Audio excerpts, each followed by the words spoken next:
இந்த குற்றச்சாட்டுக்கு maximum punishment இதுதான், இது வழங்கப்பட்டுள்ளது. அதை தாண்டி விதவுட் ரெமிஷன், அதுதான் அதுல ரொம்ப சிறப்பா பார்க்கப்பட வேண்டிய விஷயம். விதவுட் ரெமிஷன்னா எந்த ஒரு சலுகையும் அவருக்கு கிடையாது. நன்னடத்தை காரணமாக வெளியே வருது, இதெல்லாம் எதுவுமே கிடையாது.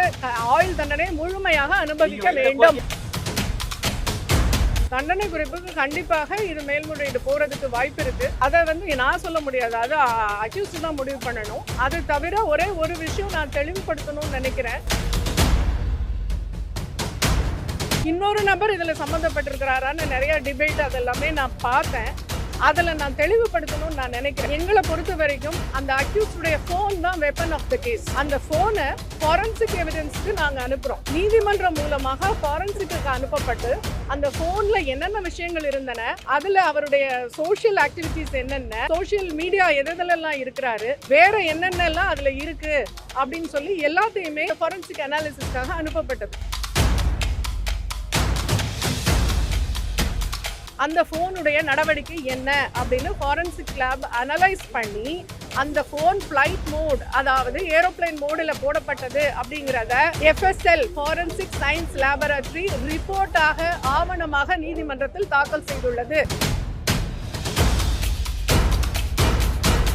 இந்த சம்பவ நேரத்தில் சம்பவ நாளன்று அந்த ஃபோன் ஏரோப்ளைன் மோடில் போடப்பட்டிருந்தது என்பதை ஆவணபூர்வமாகவும் அந்த நிபுணர் வாய்மொழி சாட்சியாகவும் நீதிமன்றத்தில் சொல்லிட்டு போயிருக்காங்க. ஒரு பாயிண்ட், அவனுடைய ஃபோன் ஏர்டெல் சிம், அந்த ஏர்டெல் ப்ரொவைடர் நோடல் ஆபீசர் நீதிமன்றத்துக்கு நேரடியாக அந்த 23ஆம் தேதி 6:29 தான் முதல் கால் அவருக்கு. அதன் பிறகு அவருக்கு எந்த அழைப்பும் இல்லை. 8:52 வரைக்கும், 8:52க்கு SMS அலர்ட் அவருக்கு கிடைக்குது. என்னன்னா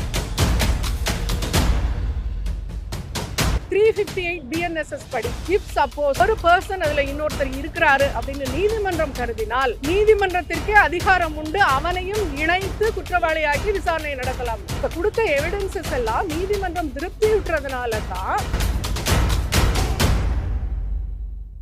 ஞானசேகருக்கு எதிரான வழக்குல இன்றைக்கு முக்கியத்துவம் வாய்ந்த தீர்ப்பு வழங்கப்பட்டிருக்கு. அதாவது இதோடைய மேக்சிமம் தண்டனையான ஆயுள் தண்டனை 30 இயர்ஸ்க்கு விதவுட் எனி ரெமிஷன். அதுதான் important to be noted. Without any ரெமிஷன்னா அவர் அந்த ஆயுள் தண்டனையை முழுவதுமாக அனுபவிக்க வேண்டும். வேறு ஏதாவது ஒரு காலகட்டத்தில் சிறப்பு சலுகைகள் எல்லாம் அவருக்கு வழங்கப்படாது அப்படிங்கிறது அதோட சிறப்பு. முதல்ல இந்த வழக்கு கோட்டூர்புரம் AWPS அவங்க FIR போட்டு அதன் பிறகு மாண்புமிகு உயர்நீதிமன்றத்தின் டைரக்ஷனின் பேரில் SIT அவங்க புலன் விசாரணையை புலன் விசாரணையை எடுத்துக்கிட்டாங்க. அந்த புலன் விசாரணை மிகவும் சிறப்பாக இருந்தது. அந்த புலன் விசாரணை முடித்து அவங்க குற்றப்பத்திரிகையை பிப்ரவரி மாதத்தில் மகிழா நீதிமன்றத்தில் தாக்கல் செஞ்சாங்க.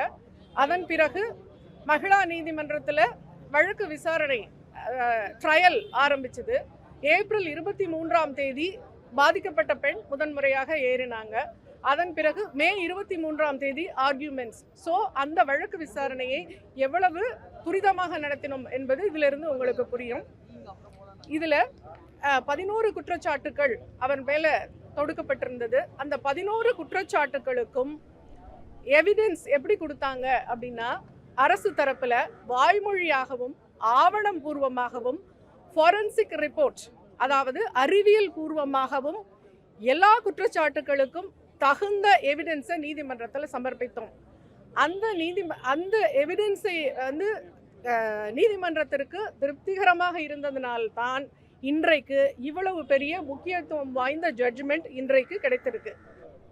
இதில் ரொம்ப முக்கியமாக கருதப்பட வேண்டியது, எல்லா விட்னஸஸும் மிக அருமையாக அரசு தரப்பிற்கு சாட்சியை நிரூபிக்கக்கூடிய வகையில் அவங்களுடைய எவிடன்சஸ் இருந்தது அப்படின்றத நான் சொல்லிக்கிறேன்.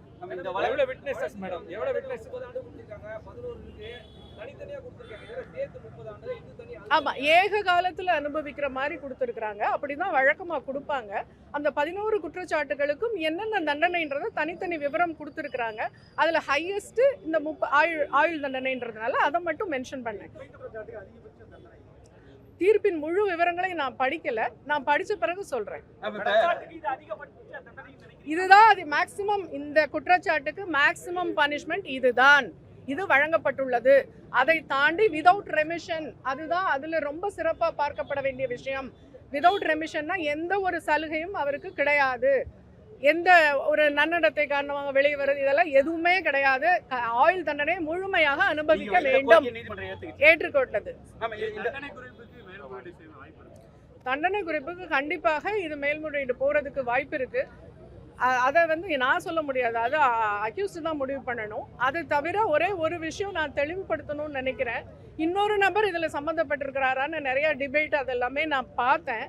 அதில் நான் தெளிவுபடுத்தணும்னு நான் நினைக்கிறேன். முதல்ல எங்களை பொறுத்த வரைக்கும் அந்த அக்யூஸ்டுடைய ஃபோன் தான் வெப்பன் ஆஃப் த கேஸ். அந்த ஃபோனை ஃபாரன்சிக் எவிடன்ஸுக்கு நாங்கள் அனுப்புகிறோம்.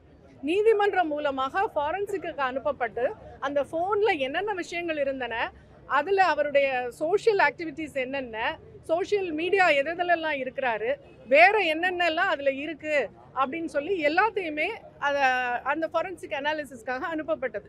அதில் குறிப்பாக அந்த சம்பவ தினம் 23ஆம் தேதி அந்த ஃபோனுடைய நடவடிக்கை என்ன அப்படின்னு ஃபாரன்சிக் லேப் அனலைஸ் பண்ணி அந்த ஃபோன் ஃப்ளைட் மோட், அதாவது ஏரோப்ளைன் மோடில் போடப்பட்டது அப்படிங்கிறத FSL ஃபாரன்சிக் சயின்ஸ் லேபரட்டரி ரிப்போர்ட்டாக ஆவணமாக நீதிமன்றத்தில் தாக்கல் செய்துள்ளது. அந்த சம்பவ நேரத்தில் சம்பவ நாளன்று அந்த ஃபோன் ஏரோப்ளைன் மோடில் போடப்பட்டிருந்தது என்பதை ஆவணபூர்வமாகவும் அந்த நிபுணர் வாய்மொழி சாட்சியாகவும் நீதிமன்றத்தில் சொல்லிட்டு போயிருக்காங்க. ஒரு பாயிண்ட். செகண்ட் பாயிண்ட் என்ன நான் சொல்லணும்னு நினைக்கிறேன்னா, அது அவனுடைய phone Airtel sim.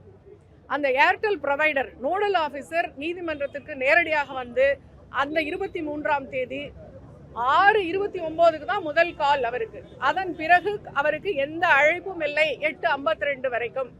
8:52க்கு SMS alert அவருக்கு கிடைக்குது. என்னன்னா மிஸ்ட் கால் அலர்ட் கிடைக்குது. ஸோ இவர் இந்த காலகட்டத்தில் ஏரோப்ளைன் மோடில் போடப்பட்டிருக்கிறார் அப்படிங்கிறத ஏர்டெல் ப்ரொவைடரும் தெளிவாக நீதிமன்றத்தில் எடுத்துரைத்திருக்காரு. இதையும் தாண்டி இன்னொரு விஷயமும் சொல்கிறேன். 358 BNSS படி இஃப் சப்போஸ் ஒரு பர்சன் அதில் இன்னொருத்தர் இருக்கிறாரு அப்படின்னு நீதிமன்றம் கருதினால் நீதிமன்றத்திற்கே அதிகாரம் உண்டு அவனையும் இணைத்து குற்றவாளியாக்கி விசாரணை நடத்தலாம்னு.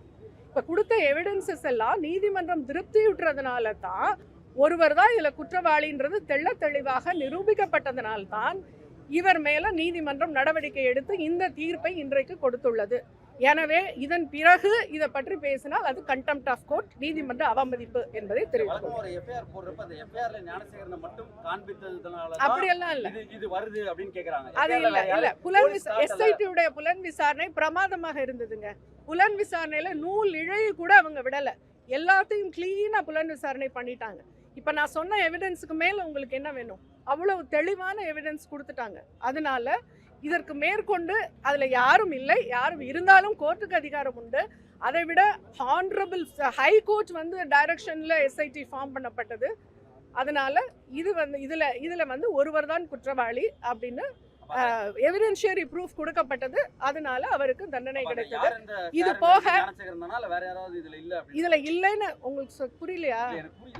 அதுதான், இவர் ஒருத்தர் தான் இருக்கிறாரு.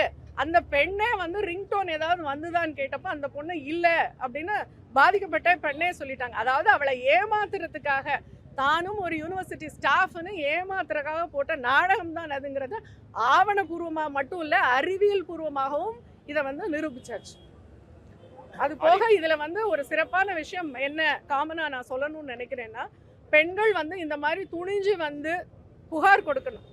பெண்கள் பயந்துட்டு அநீதி இழைச்சவனுக்கு பயந்துக்கிட்டு அப்படி உட்காரக்கூடாது. அந்த பெண் துணிச்சலாக கொடுத்ததுனால இன்றைக்கு அவனுக்கு அந்த தண்டனை கிடைக்கப்பட்டிருக்கு. எனவே பெண்ணுக்கு அநீதி ஏற்படும் பட்சத்தில் சட்டமோ மாண்புமிகு நீதிமன்றமோ அரசாங்கமோ பார்த்து கொண்டிருக்காது என்பதற்கு இந்த வழக்கே ஒரு எடுத்துக்காட்டு. நன்றி, வணக்கம். இந்த வழக்குல யாருமே பிறல் சாட்சி யாருமே இல்லைங்க, எல்லாருமே தெளிவான சாட்சிகள் தான். இழப்பீடு அந்த அவனுக்கு அந்த குற்றவாளிக்கு கொடுத்தப்பட்ட அந்த ஃபைன் அமௌண்ட்டை பெண்ணுக்கு இழப்பீடா கொடுக்கணும்னு நீதிமன்றம் கொடுத்துருக்காங்க. அது போக DLSக்கு அவங்க ரெக்கமெண்ட் பண்ணியிருக்காங்க. DLS என்ன கொடுக்கலாம் அப்படின்னு நினைக்கிறாங்களோ அந்த காம்பன்சேஷனை கொடுக்கலாம்னு DLS ரெக்கமெண்ட் பண்ணியிருக்காங்க விக்டிமுக்கு தான்.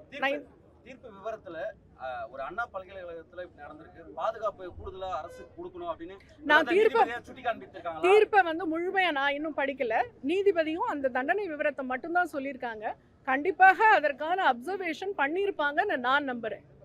பாதுகாப்பு கூடுதலா கொடுக்கணும்னு பண்ணியிருப்பாங்க நான் நம்புறேன். எனக்கும் கொடுக்கணும்னு தோணுது. Okay okay, thank you so much.